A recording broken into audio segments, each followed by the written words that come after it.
What up, ladies and gentlemen? Today is Thursday, June 15th. Hopefully, you guys are having yourself a beautiful day. Today, we're going to talk about the crazy super fight that was officially announced yesterday, upcoming in August.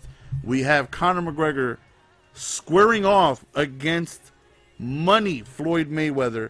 And we have two people joining us today. We have somebody to discuss boxing with us to represent Floyd Mayweather and give his thoughts and opinions on why Floyd would run away from this fight. Go ahead and introduce yourself one time for the culture. Yo, what's up? I'm Stevie Bop on Twitter. Gamer tag Gabe-Mayweather on Xbox. You just dropping everything, huh? Gamer tags and and all that. I feel you. I feel you. And to represent the McGregor side, go ahead and introduce yourself one time. I go by BA. Twitter is _BA. Got a YouTube channel. All that stuff's linked in the bio of my Twitter. Go check it out. All right, so let's have some discussions, man. BA, talk to me, man. McGregor, does he? People are going to go on ahead and look at this, right? And they're going to say, he's going up against one of the greatest, if not the greatest, technical defensive boxers of all time. He's out of his league here. He doesn't have a shot. This is an absolute laughingstock. You believe he has a shot? Talk to me. Tell us why. I do believe he has a shot, and what you have to look at, all those things you said are completely right. That he would seem to be out of his league. It is a joke of a fight. Floyd is the greatest defensive boxer. There's no debating that. He is the greatest defensive boxer. So I get all those things. What we have to go by is what we have seen in the past. That's all we can go off of based on what we've seen from McGregor in his UFC fights and previous MMA fights before UFC, and what Floyd has done inside the ring. And based on that, that's what you have to look at. And the thing that people are downplaying is McGregor's boxing. If you look at most of his fights, pretty much all of his fights, he wins all of his fights except for one on his MMA record, two on his MMA record by knockout, pretty much. All of them are knockouts. So talk to him, BA. Talk to him. He's knocking people out. He knocks everybody out, right? The only ones he didn't knock out before he was in the UFC, he was in Cage Warriors, and he got a rear naked choke on somebody in the first round to win, I believe it was the lightweight belt or the featherweight belt at the time in that organization. The only other one was the 5-round war, and one of the best fights I've ever seen in my entire life against Nate Diaz in the rematch. And everybody else, Max Holloway went to everybody else. Oh yeah, and Max Holloway. You're right. So 3 fights, and Max Holloway was a unanimous decision. Every other fight has been a knockout. They can't stand with him. Nobody in MMA has been able to stand in front of this man can stand with him and deal with him. Nobody. The one objection I usually get to that argument is that Nate Diaz was able to stand with him. If you really look at that fight and you dissect what happened, in both fights, the first fight and the second fight, when McGregor starts out, he's piecing up Diaz. Left and right. Diaz couldn't touch him. The only time in the first fight that he was able to touch him is when McGregor had gassed himself out. That was the only time he was able to get him. He even said he did not think Nate Diaz would be able to handle those shots.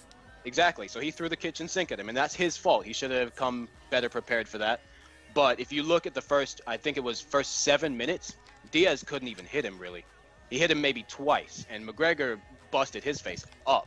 Second fight comes along. Within 2 minutes, McGregor has him on the floor and is piecing him up for the first 2 rounds as well. He got 3 knockdowns in that fight. The only way Diaz was able to have an efficient offense in the second fight was actually dirty boxing against the cage. It wasn't just traditional boxing. So that's the objection I see to that. But when they were standing in front of each other, Diaz in both fights really couldn't hit him or couldn't stand with him either. Gabe, talk to me, man. He's going at your boy Mayweather. Talk to me. What you think? I mean, well, being in a stand-up boxing match with Nate Diaz in the UFC is a little bit different. I mean, the dynamic of boxing and MMA is a little bit different. I think a lot of Conor's success in the MMA realm with his striking, he sets up a lot of the things with his kicks. He has a really good front leg side kick. He has a lot of different capoeira kicks that he likes to utilize, a lot of different kickboxing techniques. And he has a laser left hand, man. He throws some fucking heat, no doubt. But I don't really think that it's necessarily his mechanical prowess with boxing specifically. He doesn't really have a lot of sharp boxing techniques per se, not on the level of like Mayweather. Like if you look at Mayweather and he's fighting a guy like Canelo, those are more sharper boxing techniques, more traditional techniques. Conor has different or unorthodox fluid movements that I think work for MMA because there's different striking angles in MMA. Plus there's a lot more windows to hit people in mixed martial arts because it's smaller gloves. With boxing, you have a lot of guys using a Philly shell, inverted Philly shell, and they're able to do shoulder rolls, and they can also deflect punches with their gloves. You can't really deflect punches in MMA with your gloves because they're so small.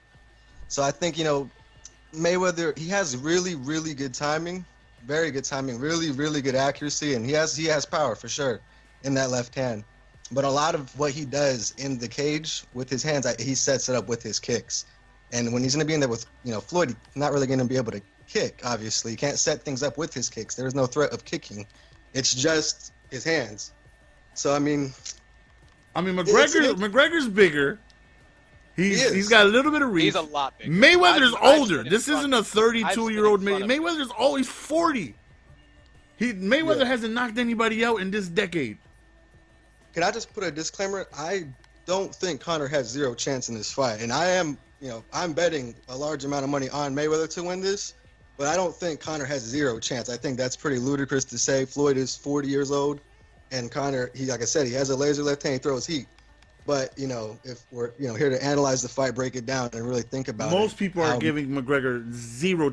Like, I have conversations with people, and I'm like, you're out your mind if you think he doesn't have a puncher's chance. And, of course, they bring up, like... That's what it is. At the end of the day, it's the ultimate puncher's chance. Like, he has the power. Like, it is... If there's ever been a case for a puncher's chance in a fight ever, this is literally it. But he just happens to have a really good puncher's chance because of his power. And the other intangibles going into this fight, like, again, Floyd is 40. He's... In combat sports, the saying is you kind of age overnight. We've never seen Floyd really get hurt bad other than the Mosley fight. He kind of got knocked, rocked pretty hard there. But that's really the only time we've ever seen Floyd in any danger. So we don't really know if he's the same guy. It's been a little bit since he fought Andre Barteau. And he's fighting a big dude, man. He's fighting a big dude that definitely hits hard. So, I mean, it's interesting. I think that's what's so intriguing about the fight is people want to know, can Conor touch Floyd? Because at the end of the day, that's what it's going to come down to. It's no question that if Conor connects with Floyd, he can hurt him. I mean, if anybody sits here and thinks that Floyd can eat a flush left hand from Conor, that is definitely not true. But can Conor connect on Floyd's chin? That's the question. And I personally don't think that it's very likely, but I wouldn't say it's impossible. It's tough to. Do you give McGregor a puncher's chance, or do you think he has a legitimate chance here? No, I mean it's definitely a puncher's chance. I'm of course I haven't watched as much Mayweather as a lot of people. I've seen highlights, and I went back like maybe last week actually and looked at his fight versus Pacquiao, and there can be some excuses like the hurt shoulder. I believe it was a torn rotator cuff. But at the end of the day, he took the fight. If he didn't think he was going to be able to beat Floyd, he shouldn't have taken the fight, or at least followed through with the fight to begin with. So I watched that. Floyd's incredibly quick. I have seen his highlights. He's extremely fast with what he does. That jab that he throws with his left hand is one of the fastest jabs I've ever seen in my life. It's ridiculous. But allow me to interject on what you said earlier on a few points. The first one, you're kind of right, but not as much as you said. He does set it up with his kicks, especially in his recent fights. His early fights, yeah, he would throw everything because he hadn't come across the Nate Diaz fight where he didn't know he had to maintain his energy. So he would throw punches and kicks every 2 seconds because he likes to walk forward and he puts this pressure on his opponents that they just weren't able to handle, and it shows in the results. In his recent fights, especially after his Nate Diaz loss, he realized that he was expelling a lot of energy, throwing all these, spinning heel kicks and these spinning back kicks that he was doing, and he needed to work on a plan to conserve his energy. So he, especially in the Diaz fight, all he threw was leg kicks and maybe one front kick in the 4th round. So he, in that fight and in the fight where he won his second belt against Eddie Alvarez, he really didn't throw too many kicks at all. In those fights, he did use them enough to be able to set them up and to be able to land on both of them. But it was primarily the striking of his hands that set it up, really. Because what Conor does that a lot of people are downplaying is when Conor McGregor has a reach advantage, and he does in this fight because his reach is 74 inches versus Floyd's, I think, 71, 72-inch reach, it's so difficult to get in on McGregor. His maintenance of distance is second to none. It's ridiculous what I've seen. The one guy who had range on him was Nate Diaz, and he still had a lot of success. But when he has range, you could see, especially, of course, in the Aldo fight, the one that lasted 13 seconds, and the Eddie Alvarez fight, that these folks couldn't even get near him. And if they did, they're running into that left hand, like, every time. I'm forgetting what the second point you said was earlier. I had something to say. Are we like with this discussion? Are we like kind of going back and forth, or are we like wait? No, back and forth. If you got something to say, man, jump out there and represent your boy Floyd. Talk to me. I mean, I watch as much MMA as I watch boxing, if not even a little bit more. But no, he definitely. Even in let's be honest. Nobody watches boxing. Boxing is dying. Well, let's be honest. There's like 4 good fighters left. I'm not gonna lie. I mean, I don't just watch the big fight. I watch a couple guys that I like to. Like I said, I like to watch. So you watching them ESPN 2 fights that don't nobody watch on Friday? Some of them. So I wouldn't go down. I mean, I watch every MMA event year round in every organization. So I mean, I'm definitely very privy to what Conor McGregor is able to do. And even in the Eddie Alvarez fight, again, he has stopped using the capoeira techniques and a lot of the spinning wheel kicks and things of that nature because they do expend a lot of energy. But he still makes great utilization of a front leg side kick, a lot of low teeps. That's agreed. He does. Oblique kicks like John Jones uses because that's what helped him maintain the distance. And it helps to maintain. When he started fighting Alvarez, he started setting up the first kill shot in the first round with the front leg side kick. I'm sorry. And another thing too is he is the best counter puncher in MMA. And a lot of times the best way to counter somebody is when they're trying to leg kick you. We saw that against Jose Aldo a couple weeks ago. Max Holloway countered him with the straight right after he leg kicked him. And people asked him, why did Aldo not throw any more leg kicks? We got countered with a good flurry right when he threw one. When Eddie Alvarez threw one, he threw an inside leg kick on Conor and got caught with a pretty good left, and it stunned him a little bit. And then after that, he was kind of scared to enter that realm of engagement with Conor because how quick his left is and how reactive it is. So he likes to sit back.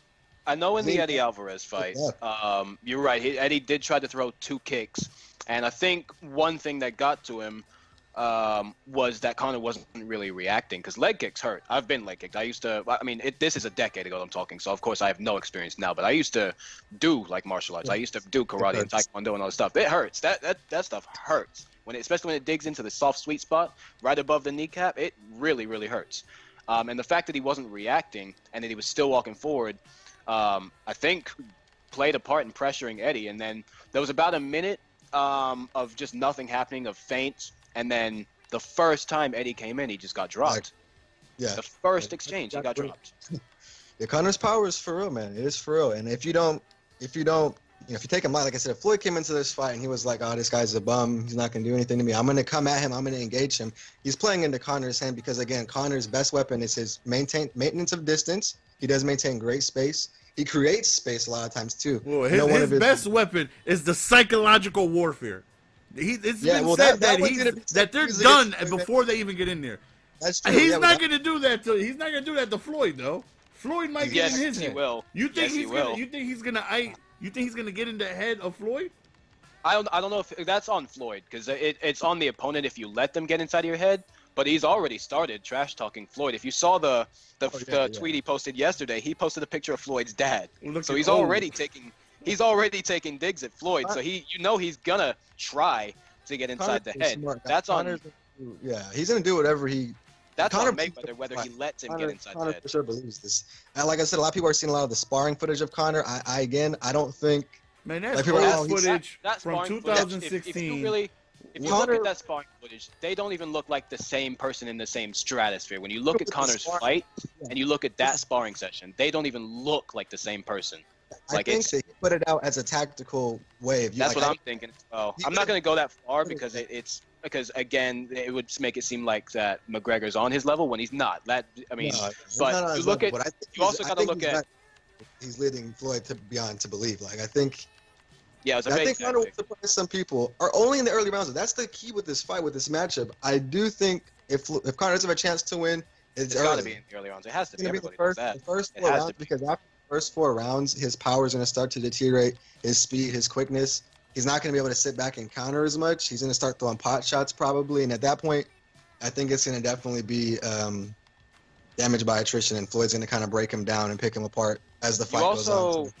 Going back to that video that of the sparring session, you have to actually look at who it was against and what was said about that as well. That guy, I believe, is like I want to get the organization name right. I believe an IBO or IBF champion or something. He was a welterweight or middleweight champion or something, either at the time or formerly.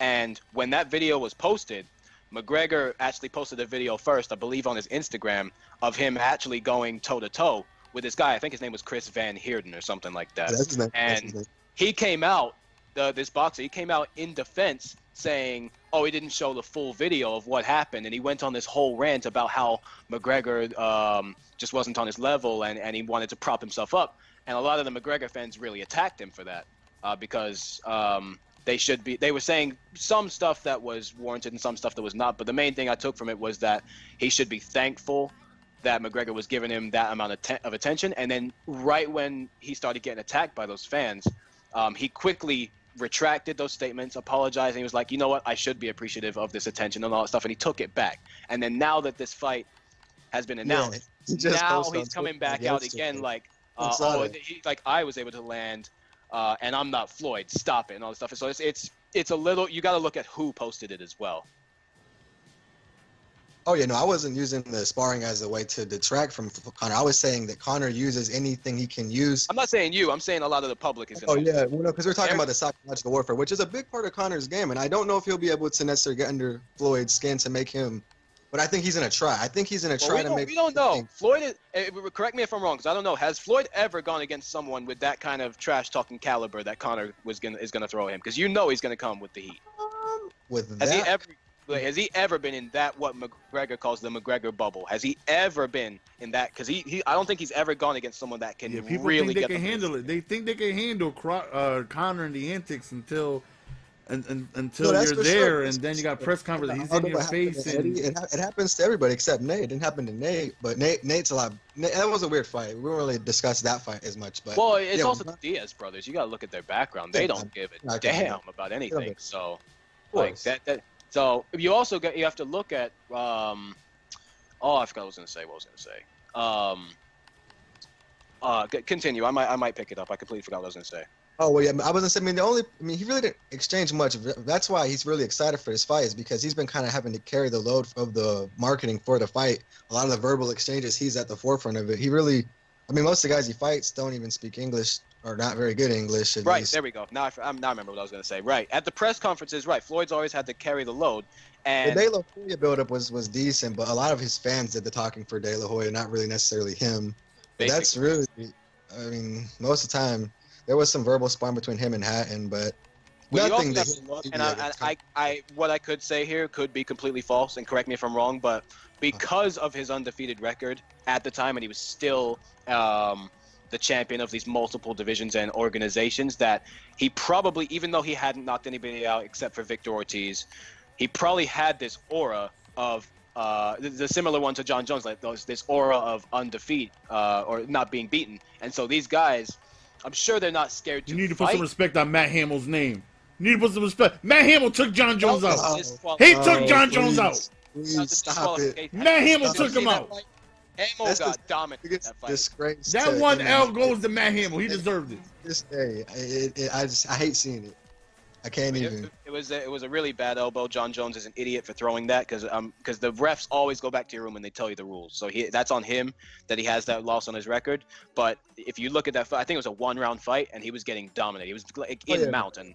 Nobody considers it an actual loss for John. What's interesting, though, is nobody in the MMA community, especially refs, I've talked to them on multiple occasions, they don't think that 12-6 should even be illegal because you're able to use elbows and knees from different angles anyway, so it really doesn't make a difference. There's no more impact from a 12-6 elbow than a regular elbow. So, like John McCarthy, I was having a conversation with John McCarthy in Vegas like a couple of years ago, and he was telling me he doesn't even think it should be a rule.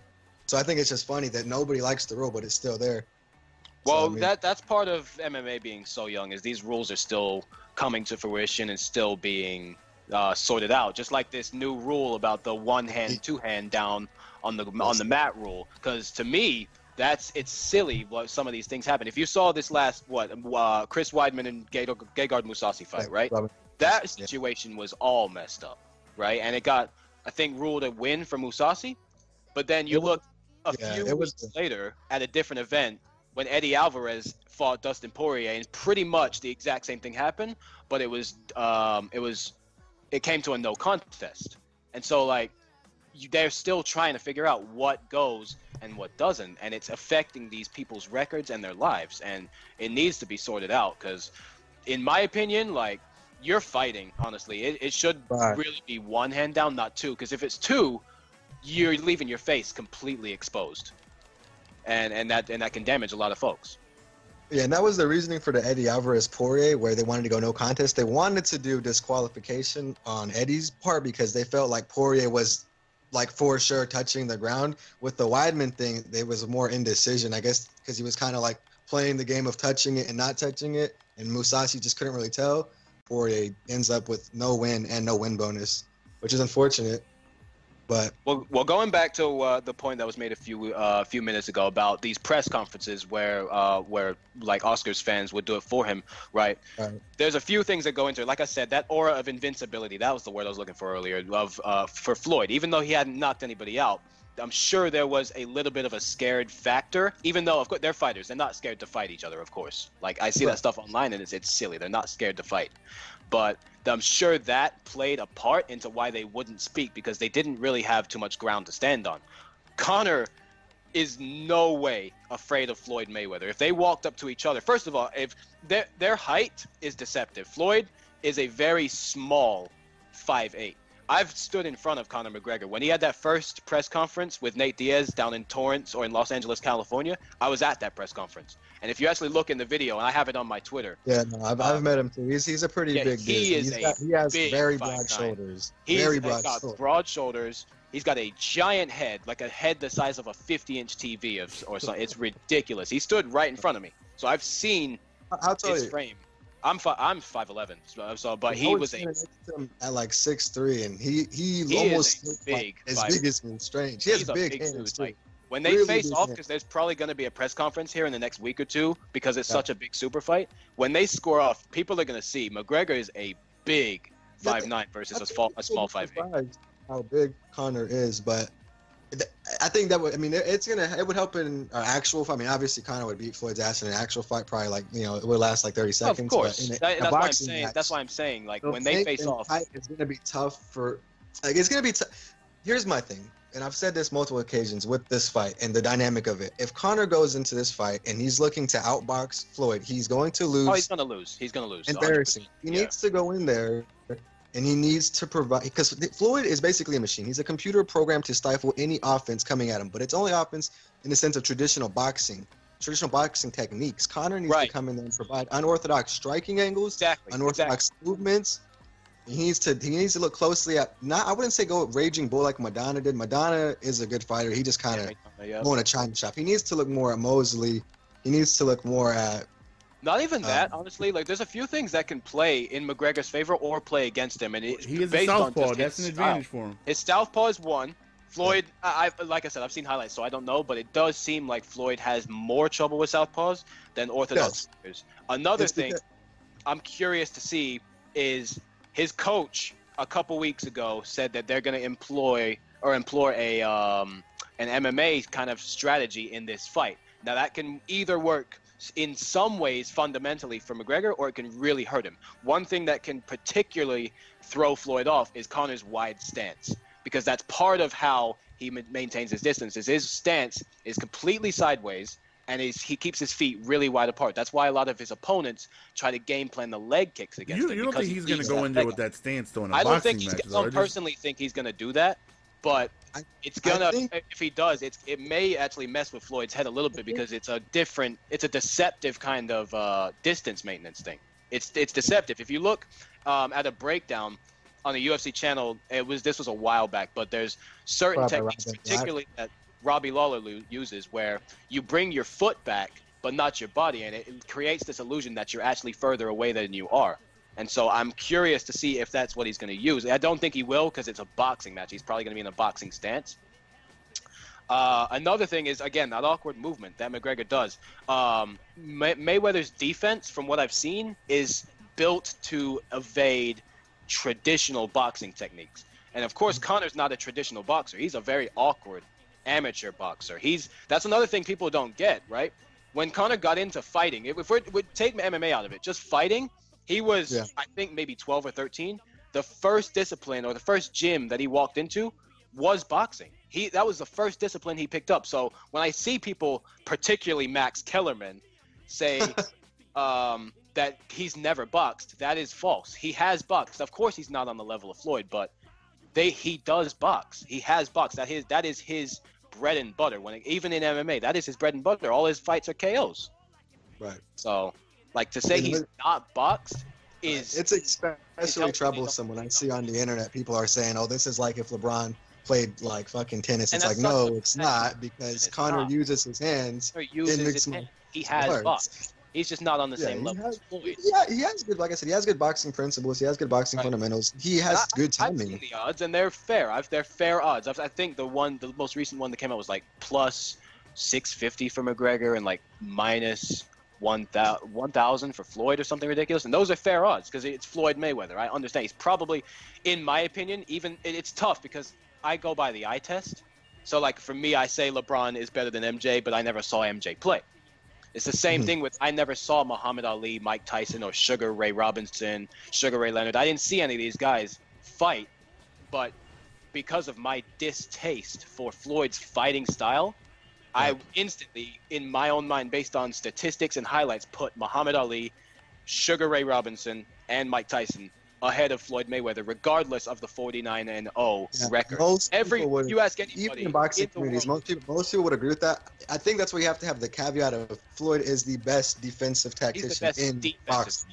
That's no debate. That's usually what's thrown on. Not many people will say Floyd's the greatest boxer ever, just because there's a lot of people going to that.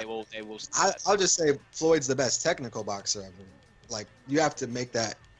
There's an argument. There's definitely an argument in there. Is it safe to say, like, if McGregor wins this fight, we know how he's gonna win, right? If he wins, it's knockout. It's not or TKO. There's no other way. He's not gonna win by decision. It's safe to say that we pretty much think that I don't see Floyd knocking him out. I don't think Floyd wins by knockout. If he wins, I see it being by decision. Yeah, if Conor could even have a glass chin, and Floyd just still wouldn't knock him out. The fact that McGregor does have a chin plays even more into it, that he can basically just walk forward at Floyd.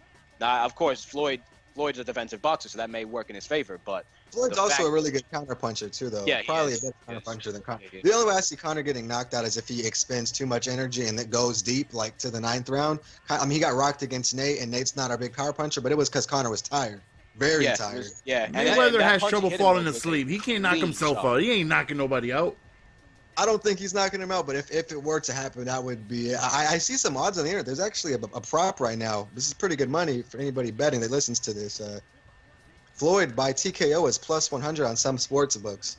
You aren't going to see Floyd plus 100 for anything pretty much ever in life. I mean, his last fight was against Andre Berto, a world champion boxer. And just to win, Floyd was like minus 3,000. You know, exactly. And Floyd dominated every round, I'm pretty sure, right? He didn't even lose a round in that fight. Oh, he barely loses rounds, to be honest. The only rounds he loses once he concedes because he's trying to get a rest. Right. So I mean, which is why I think is McGregor gonna hit? Is McGregor gonna hit him? Like, is he gonna be able to hit him with these thicker gloves? He may be able to hit him. It's whether he can hit him clean is the question. Yeah, that's where it is.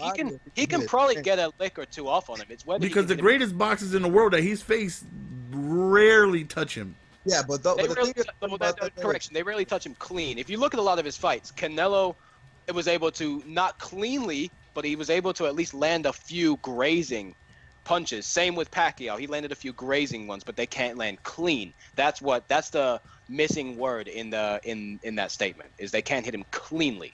And that's why people are not giving McGregor a shot, because people are saying he can't hit him cleanly. But there's probably gonna be, if I had to guess, a few grazing shots McGregor might land. He's not slow. He's definitely not a slow puncher. So I could see him landing a few grazing ones. It's the clean one that people are questioning. Yeah, I mean, I think the most likely scenario of what happens in this fight, when it does come to fruition in August, he's probably going to be hitting a lot of the glove and a lot of his shoulder. Floyd probably has the best shoulder roll probably ever. So it's gonna be tough for Conor to really break that inverted Philly shell and actually catch him on the temple or the chin. But I think if you were to really hurt Floyd, it would be somewhere on the temple though. Conor has a pretty good knack for finding it. It'd have to be because a lot of the time based on what I've seen, when Floyd does it, he usually has his right hand by his right, the right side of his jaw, and he has his shoulder on the other side with his left glove covering his stomach. Right, that's usually the shoulder roll technique that he uses. And a lot of the time when Floyd goes to throw a punch, he ducks. So it's gonna have to be along the temple or the top of the head that he does it, because the chin is gonna be damn near impossible to hit. And that's why he fights like that, because it's almost impossible to catch that chin. Like I said, the only time he's really been hit clean on the chin was by Madonna a little bit and by Mosley. Shane Mosley, right? Yep. Mosley hit him good. And, Floyd came out pretty aggressive in that fight, too, for a Floyd fight. And that's what I want to know with this fight. Is Floyd going to come out and try to prove something like, hey... Well, there's another thing. There's another thing you saying that. Floyd's been out two years, right? It's been about 2 years that he's been out.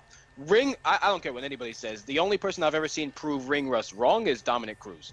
Ring rust is a real thing. Look what happened with Ronda Rousey. She got destroyed by Amanda Nunes when she came back. A lot of people I'm sure wanted to tear up. Well, to be fair, Nunes punches like a grown man. She does. She does.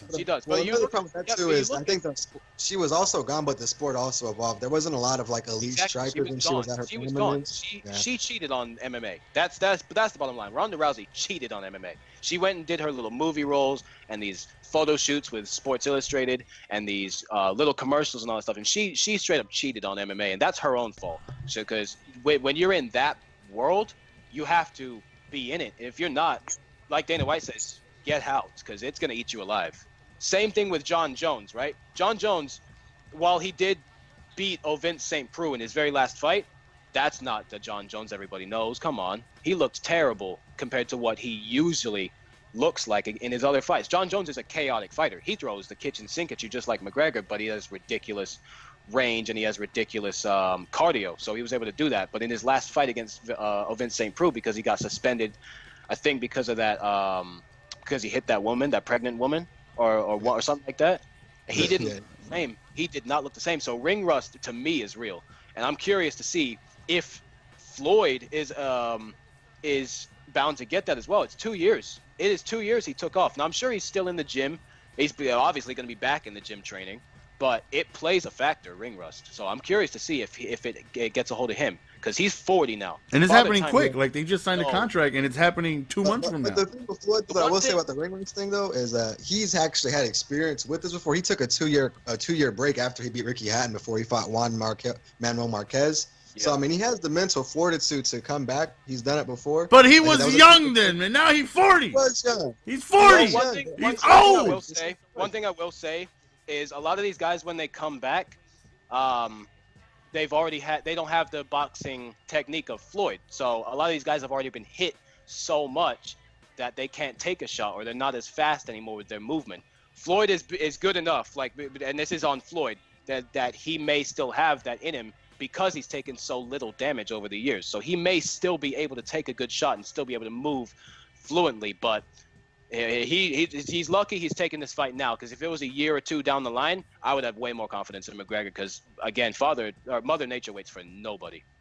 Yeah, I think we're going to see probably the same Floyd we're accustomed, and I think it's because of his style of fighting. Like I said, he doesn't go out there. He's not trying to, swing like Derek Lewis. He's not swinging and banging. He's going out there. And he's technically trying to break you down. Yeah, he's just trying to break you down technically. It's a really defensive fight, and so, I mean, I think his movement's going to be there. He's going to be sharp. I think his counters are going to be sharp. He's going to have the slip left. He's going to have, the shoulder roll right. He's going to bring all the things out that he usually does. Like I said, I don't know if he's going to go on the offensive, because that's my thing. I want to see Conor in the aggressor position. He's going to be.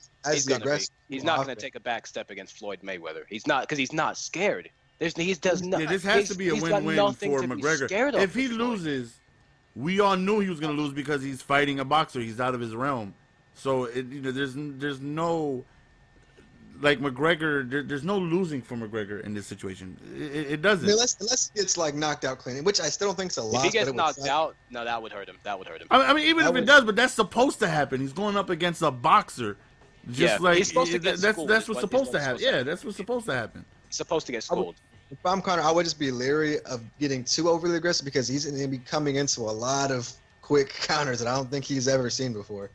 Floyd's really, like I said, when he does, I don't know if y'all saw the Canelo Alvarez fight, but that might have been one of Floyd's most masterful performances ever. I mean, that's one of the most young studs in boxing, and he literally embarrassed him. Like, it was a masterclass what he did to Canelo, and Canelo looked like a fool out there. So, I mean, I'm interested to see Conor leading the charge offensively and see if he can connect and not get hit too many times. Because I do think Conor's going to run into some pretty clean shots. But I mean, it's not. He might. One thing, another thing that's underrated, and he's gonna of course, because Conor's never faced a boxer like this, even in the octagon. If you ever listen to the build-up or the embeddeds, the extended previews of a Conor McGregor fight, they all go away from his striking. They're saying the way to beat Conor McGregor is grapple with him. Take him down. They don't ever mention his hands because they know his hands are clean. They know his stand-up is lethal as all can be. They always, even in the Eddie Alvarez fight, the only way people were saying that Eddie Alvarez is going to win is he has to get him to the ground. And he tried. He couldn't get him down, and we saw what happened. He got slaughtered. But I don't think a lot of people know, but Conor actually has a brown belt, a pretty reputable brown belt in jiu-jitsu. I think people saw him get tapped by Nate when he was completely gassed and rocked, and think that he can't grapple, but Conor actually can grapple very well. He can grapple very well. He's grappled. The brown belt in jiu-jitsu. Well, it depends on who you, because I mean, Chad Mendes destroyed him on the ground. That fight too, though, Chad Mendes is one of the best wrestlers in the UFC from a technical. He's a powerhouse wrestler.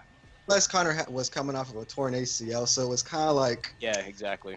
Tough to really gauge that, but I mean, Conor can grapple well. Like I said, he had a really good leg split on the fence against Nate. Nate couldn't take him down in the second fight. He tried on the fence, and so, I mean, he got him down, but again, he was exhausted. That was the fifth round. You got him with the leg. His last 10 seconds, and you could see he was exhausted. So if you're Conor, do you figure you got to come out aggressively, or do you try to take your time and catch him in the later rounds, or what should you try to do here? It's a form of both, because honestly, he comes out aggressive. Because you guys said you want him to be aggressive, but being that... Well, no, I want him to be himself. I want him to be himself, is what I mean. I want him to be aggressive. I just want to see what would happen if he was aggressive. Basically, what he does, the aggressive side that needs to come out is he does need to pressure, because he's good at that. He's good at walking forward and putting you in a corner and putting all this pressure on you to make you do something. But Conor, even though he'll get you into a corner, he still will wait for you to make a move. That's clearly evident in the Eddie Alvarez fight. He backed him up against the fence several times, but he didn't throw anything, especially in the first minute. He didn't throw anything. He was just throwing feints and seeing what Eddie was going to do. And he waited for Eddie. So in that sense, he was patient. But the pressure that he needs to put out there is where he needs to be aggressive. So in my opinion, as much as he doesn't need to be himself, he needs to stay true to what he's good at. And he's good at pressuring. He's good at distance maintenance. He's good at counterpunching, even though countering Floyd is going to be damn near impossible. But he needs to stay to what he's doing, because if he tries anything that he's not good at, same as if we try to run a new defense on Madden that we just learned 5 minutes ago versus one we've been running for a month, we're going to have problems. So what happens if McGregor wins? The internet will break. We'll have to pay for Twitter. We'll have to pay for all these social media sites. The social media outlets, particularly ESPN, SportsCenter, and all of them, will probably call it either the upset of upsets or the luckiest thing ever to happen. And McGregor's stock will go through the roof. He'll start getting 2 million plus, 3 million plus pay-per-view buys on his UFC, because he hasn't cracked that yet. I think his highest is like 1.6. Yeah, 1.6 with the Diaz. He'll start getting way more stock, and UFC will go through the roof. The amount of casual fans that don't yet know, because you don't even have to be a UFC fan or a boxing fan, but you hear this announcement, you're gonna watch. It's the same as Floyd versus Pacquiao. Everybody watched that. You look at this tweet Conor just sent out. Yeah, quarter of a million retweets. 1,000 retweets in a day. 400,000 in a likes. day. Like, everybody is gonna watch this fight, whether you're a fan of fighting or not. Everybody's gonna watch that I think fight. it's actually a bigger fight than Pac-Man and Floyd for a couple reasons. Because one, I think I think people like Conor more than they liked Pacquiao. I think a lot of people didn't like Pacquiao that much, to be honest, because of the Really? like he had some. It seemed like in the crowd that a lot of people were on Pacquiao's side going into the fight. They wanted him to win, but I mean, in terms of buys, not a lot of people were like, "Oh, like I love Pacquiao, I want to watch his fights." Like everybody buys Conor fights. That's Plus, fair. it's That's fair. the international market. People just want to see Floyd lose. When Floyd fights anybody, they want the other guy Including to myself, win. I want to see Floyd lose. Everybody wants to see Floyd. I would be so much more appreciative of Floyd, and it may sound a little ironic what I'm about to say. I would be so much more appreciative of Floyd if his fighting style went along with his personality. Sad watermelon. I have to disagree with you. I would say that this will do more numbers than Pacquiao and Mayweather. This is of course going Why would it? Why wouldn't? I don't even think it's it going would. to. I can't see how it doesn't. There's no way. I can't see how it doesn't. Oh, it will. It will definitely do more. It's without a doubt going to do more. I mean, there's so much more international intrigue, and like I said, they want to see Floyd lose, but then you also have half the people that want to see Conor lose. You haven't really seen a fight where everybody wants to see them both lose. Like, there's so many. I mean, a lot of people. Well, we can say this, and this is fact. A lot more people like Conor McGregor than they hate him, and a lot more people hate Floyd than like him. Well, there is not a lot. I mean, even me. Floyd's my favorite boxer. He's one of my favorite athletes ever. I don't even like Floyd as a person that much, to be honest, because he's done some. That's what I was saying earlier. If Floyd had his personality just doesn't match up with his fighting style. He flaunts all this money, like, and I have no problem with this because McGregor does the same thing. This is why I'm saying it's going to be ironic. He does all this stuff that you would think he's just a world beater and he's a killer, but his fighting style doesn't say that at all. His fighting style to the casual public, public, I know because I watch fighting that it's not running, but to everybody else, it's running. And it's point making, and it's just point fighting, and that's not fun to watch. That's not the casual public's fight. They want to see an all-out slugfest, a brawl, they want to see Anthony Joshua. They want to see that fight was insane. They want to see that.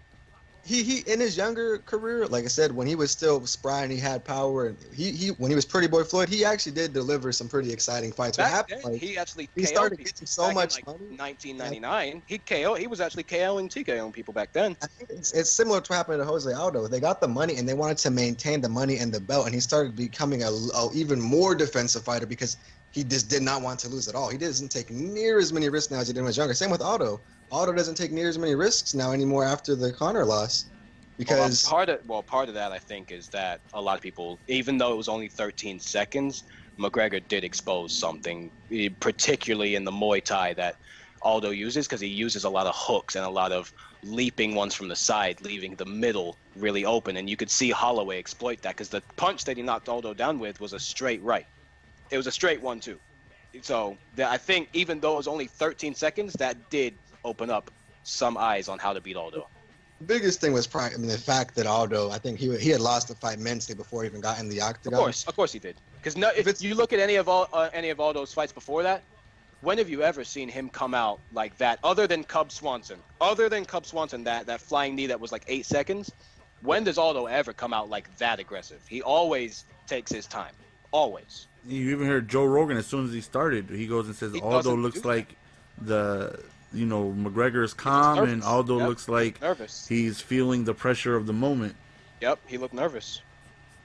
He doesn't even throw the leg. I said leg kicks were the biggest part of his game. But apparently they said, though, he's actually broken his foot, I think, 7 to 8 different times in his career, which is why he stopped. But in his younger days... I read a report a few days ago that he hurt his foot in the lead up to the Holloway fight as well. Then that's why he didn't throw him. But Tro, see, that's where the argument comes in, where somebody in the chat is saying, people that think Conor will win is delusional.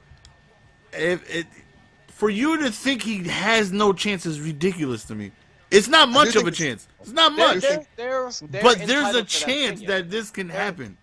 They are entitled to that opinion. It's the zero that bugs me, because the fight game is the one sport in the world that is actually unpredictable. You can kind of predict what's going to happen in football. Because we predict, oh yeah, the Patriots are going to be in the Super Bowl. You can predict that the Warriors and the Cavs are probably going to be in the finals next year. You can predict that. You can try and predict the outcome of a fight, but you really don't know what's going to happen. There have been some crazy outcomes in the octagon. That's what I do as my side income aside from nursing. I bet on MMA typically, and I have a pretty good record. So I do pretty well in it. But even the best you can do is analyze the fight, break it down, and think what's gonna happen, what should happen, what they. But then you have a case where Luke Rockhold gets knocked out by Michael Bisping, and you're like, well, fuck it. I don't know shit. Well, that fight, Luke's an idiot for that fight. I've met Luke. Yeah, Luke fought like another. But that's the thing. It's one-on-one unarmed combat. You don't know how somebody's in a fight.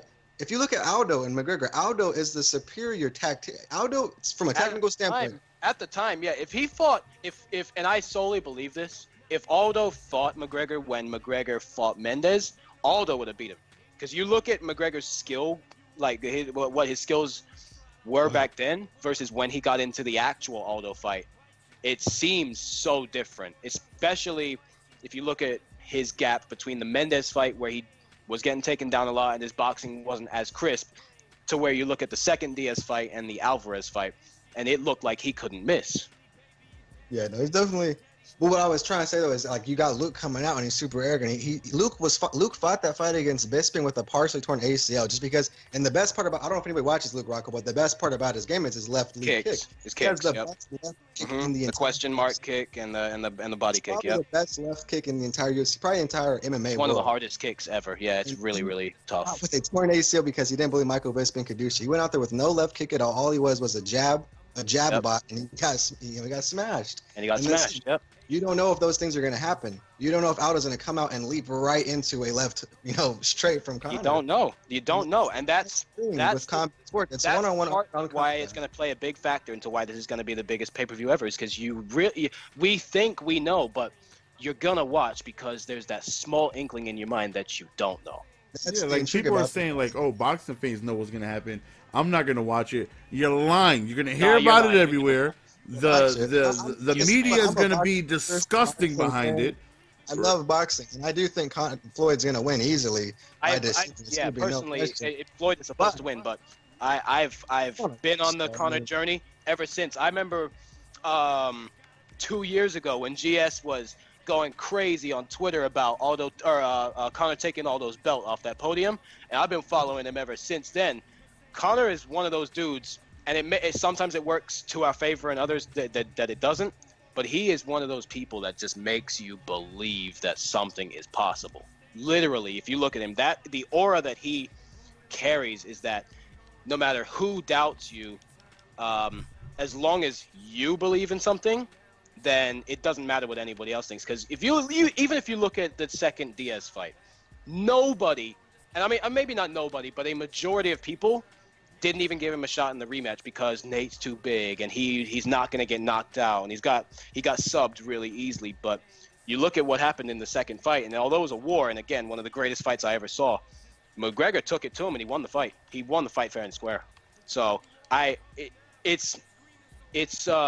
warranted and they're entitled to their opinion. And even I know, because of course I'm not stupid. I know Floyd is supposed to win this fight. But I'm not counting out Conor, man. I'm not doing it. I can't do it. Yeah, and that's the intrigue of the fight. And that's another reason why I think will be the biggest pay-per-view ever, because at the end of the day, everybody knows what's going to happen. Floyd's going to win by decision, more than likely. But there's just that small chance, like, what if Conor connects? Yep, exactly. We're all going to tune in to see. We all want to tune in and see, is Conor actually going to connect on this guy? Do you think it's one fluid punch, or do you think it's going to take like a combo? Because those gloves are a lot bigger. It's going to have to be a one punch. It's going to have. He's not going to hit Floyd with a combo. If you look at Conor, he really doesn't throw too many combos. Any of the combos he throws are to set up that one shot. That was the one thing I was saying about him being the aggressor. Like I said, in MMA with Conor, a lot of what he does early on, the first couple of seconds, he's getting his distance. He's kind of creating space, creating opportunities. Those gloves are a lot bigger, though, man. They're a lot bigger. Yeah, they are a lot bigger. And he kind of sits back and snipes people. It's going to be basically impossible for him to sit back and snipe. It's going to be interesting. The fight, we'll be able to tell what's going to happen. Not what's going to happen, but we'll be able to tell a lot by how the first round plays out. That's going to be the biggest thing. Yeah, anybody that says they're not going to watch is a fool. Though you're going to watch. They're going to watch. You might not pay for it. You might watch it illegally, but you're going to watch. Trust me, I promise you that. You're going to want to see, is Floyd going to school this guy, or is Conor going to connect and beat? Right, if Conor wins, it's an argument that he's the greatest athlete ever. Like, not from a physical standpoint, from an achievement standpoint. Like, you can't. I can't even fathom what would happen if Conor won the fight. Like, if Conor wins this fight, my God, the internet will break. The internet will break. Do I think he's gonna win? No. And honestly, anybody watching this right now, if you see Floyd get below -400 money line, I implore you to bet on that. I promise you, that is as close to a lock that you can get, especially for a Floyd Mayweather fight. But all you guys out there are putting flyers on Conor. I mean, I wish you would have done it when he was a bigger underdog. But there is some value in him. If you can get him for like a KO prop, there's value in that. Like if Conor's gonna win, it's gonna be a KO, and you can't count Conor out. He's proven it time and time again. You can't count him out. He has too much power in his left hand. It's as simple as that. He's a big. He's a bad.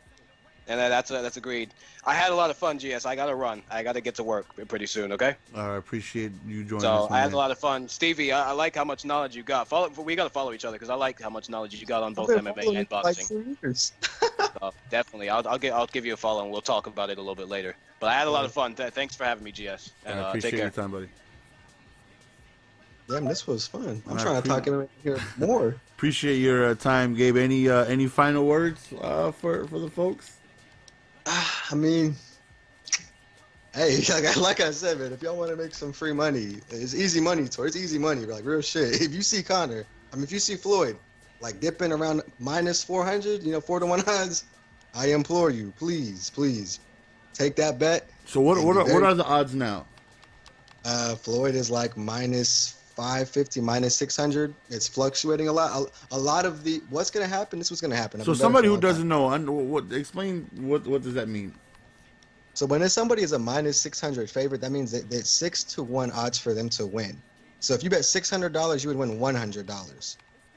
Or if somebody was a -100, it would be almost even money right there. It's 100 to win 100. So for Conor's instance, he would be like a +400. You'll bet $400 to win $100.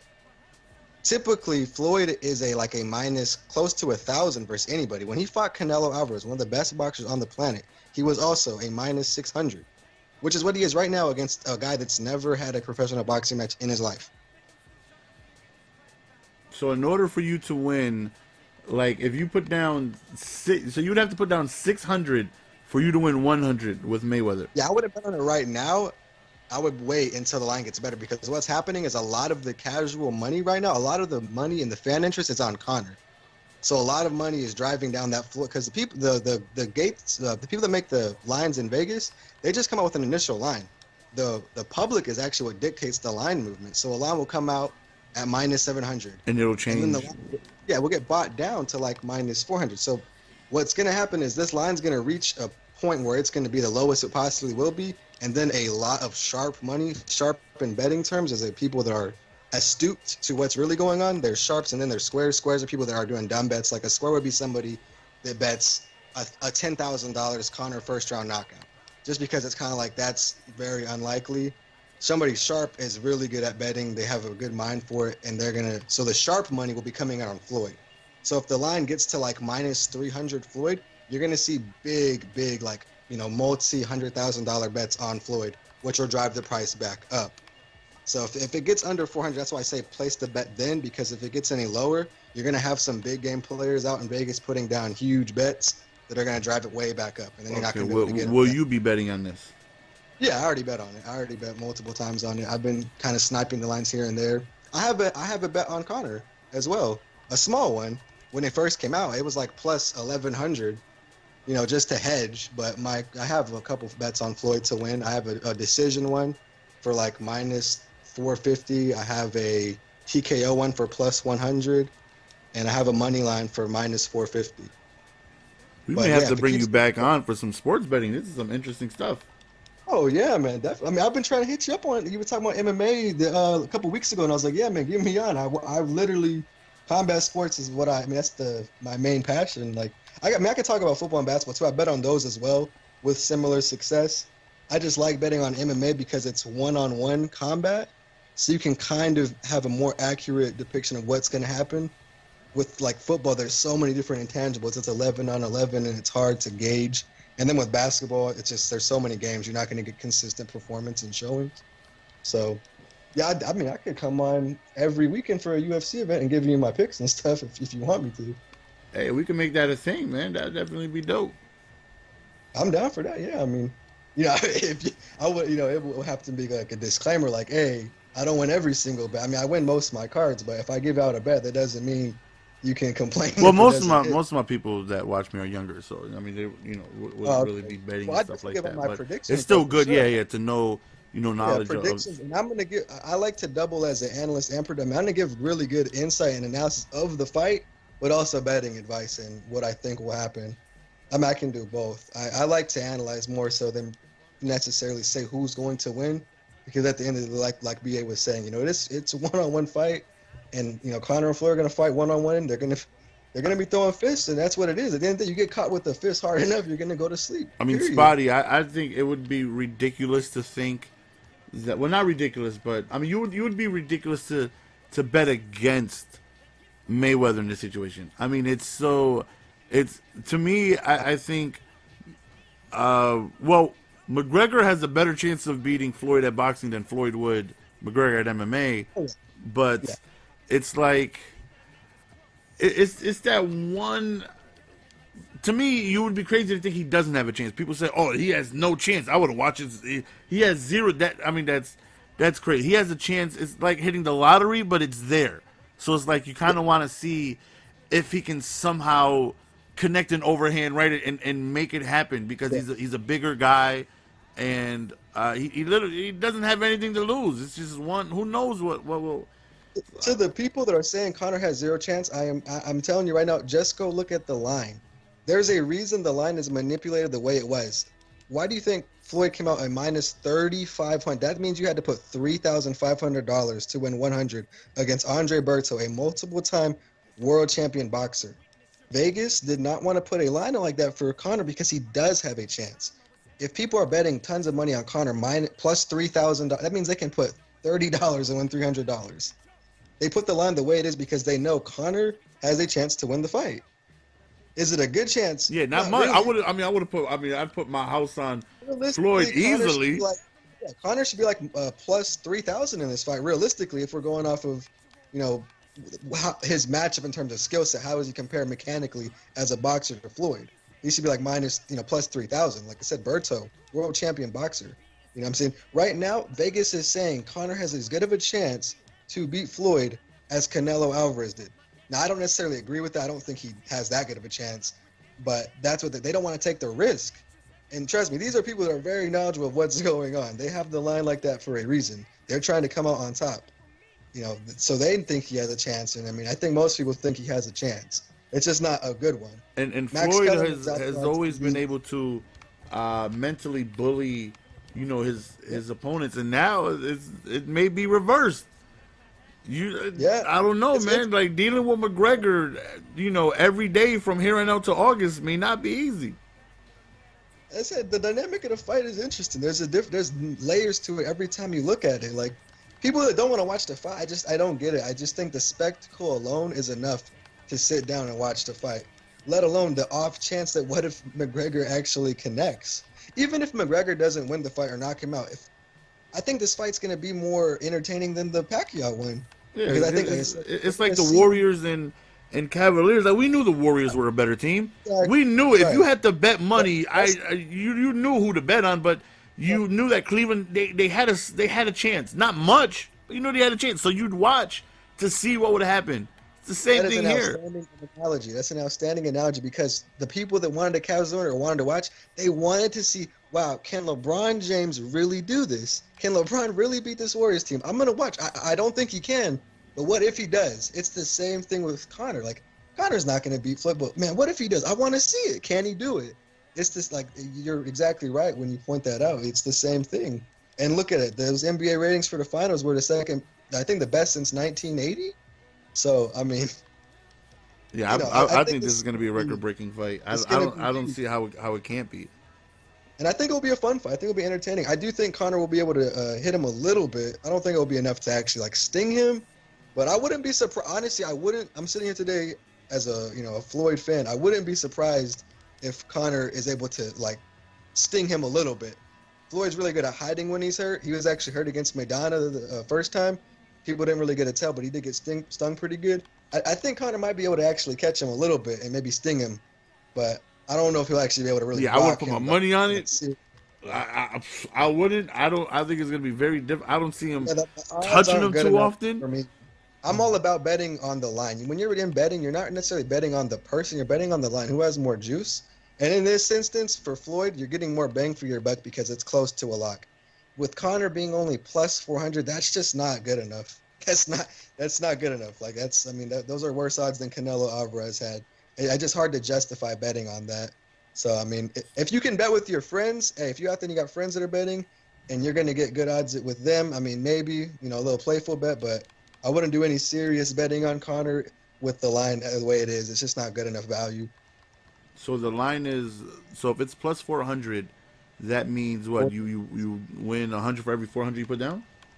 So yeah, right now if you bet on Conor to win by any means necessary, you would put $100 and you would win $400, which it's not bad, but in terms of his chances, it's like you're basically like giving up $100. Now if it was a more realistic line and Floyd and Conor was like minus or plus 2,000, you put up $200 and you win $2,000, that's a lot more value. That makes more sense. That's like, oh, that's something I could do. So you think they're afraid of doing something like that because of the lightning in the bottle chance that happens? Like it's just gonna. They manipulate the line to where they're gonna come out on top. They're still gonna make money on Mayweather regardless, because if they, like I said, they would lose. Vegas would take a monumental hit if Conor beat Floyd and the odds were like how they should be, because that's gonna be tons of, because they know that the casual audience watching this wants Conor to win. Most people are gonna bet on Conor that aren't sharps. People betting a lot of money, they're not going to bet on Conor. What was Mayweather's worst odds that you remember? Like ridiculous. Like the worst in terms of he was the biggest favorite, or it was a close fight. As far as like you know how you said they're not going to put it what it should be because it would be monumental if McGregor won. I think it was his last fight against Andre Berto. It was like minus 3,500. So if I went to Vegas and put down 3,500, I only won 100 if Mayweather won. Yes. Jesus, man. Yeah, but they knew, because that's the thing. When you see a Floyd Mayweather fighting other boxers, like I said, he's like a computer program to just stifle their. They know that he's not going to lose. The way he boxes and the way they're going to box him, it's not going to happen. Nobody's going to be able to really hit him and beat him in a 12-round decision. They have to knock him out, and Conor has to knock him out too. But they just think because Conor has these different movements that there's a chance of it. With other guys, they know it's not going to happen. So that's why the line's the way it is, and it's not going to get any crazier. That's why if you were going to bet on Conor, you probably should have already done it, because I don't see it getting back up to like plus 1,000.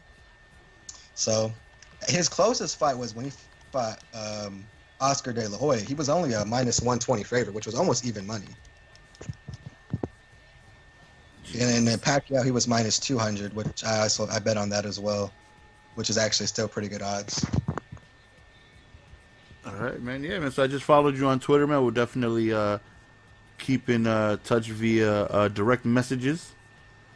Oh, yeah, no doubt, man. You just let me know when you need me to come on, talk some MMA, talk some betting analysis, fight picks, anything like that.